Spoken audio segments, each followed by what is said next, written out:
এদিন বিভাজন বিভীষিকা স্মৃতি দিবস উদযাপনে উপস্থিত ছিলেন মুখ্যমন্ত্রী। তিনি বলেন, গোটা পৃথিবীতে ভারতীয়রাই একমাত্র যারা তাদের ভূখণ্ডকে মাতৃতুল্য হিসেবে মনে করেন।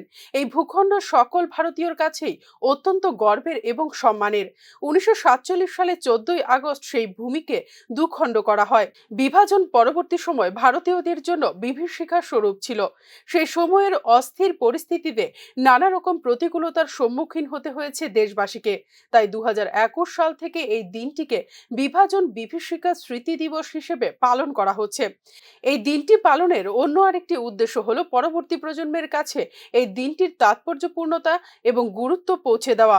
সর্বোপরি 1947 সালের 14ই আগস্ট যে চরম প্রতিকূলতার মধ্য দিয়ে সকল দেশবাসীকে যেতে হয়েছিল, সেই বিষয়টিতেও নবপ্রজন্মকে জ্ঞাত করা। সবাই জানেন এই প্রোগ্রাম উনি বলেন যে মাটির উপর দিয়ে আমরা যাই, সেই মাটিকে আমরা সেইভাবে আমরা স্মরণ আমরা বুঝতে পারি না যে পৃথিবীর আর কোথাও এই মাদারল্যান্ড করে কোনো শব্দ আছে কিনা আমার জানা নেই।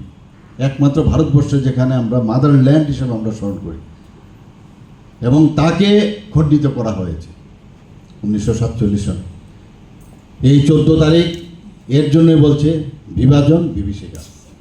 এই দিনটি আমাদের সবসময় এই 2021 থেকে শুরু হচ্ছে, আমরা এগুলো পালন করছি। নেক্সট জেনারেশনের কাছে এগুলো তুলে ধরা, যে নিজের স্বার্থে বিভাজন হলে আলটিমেটলি কত মানুষের সমস্যা হয় সেটা মনে করানো। এখন আমরা ভুগছি, এই বিভাজনের কারণে আমরা এখনও ভুগছি। আমরা কোথায় আছি, কোথার থেকে আসলাম, বিশেষ করে ত্রিপুরার মানুষ যারা, ওদের কি দোষ, আমাদের কি দোষ ছিল সেদিন? আমরা যদি তৎকালীন সময়ের ইস্ট পাকিস্তান থেকে যদি এখানে চলে আসি, আমরা ভারতবর্ষে, মানুষ কোথায় যাবে? যে যেখানে অবস্থান, তার পাশাপাশি যে ভূখণ্ড ভারতের, সেখানে চলে এসছে। এখান থেকে অনেকে গেছে, এখন আমরা ভুগছি। সবাই জানেন, এখানে আমি বলার অপেক্ষা এখানে বলা উচিতও না। এবং নিজেকে আবার যে আমাদের যারা এখানে, এদিন মুখ্যমন্ত্রী বলেন, 1947 সালের সেই বিভাজনের কারণে এখনো বহু মানুষ ভুক্তভোগী হচ্ছেন।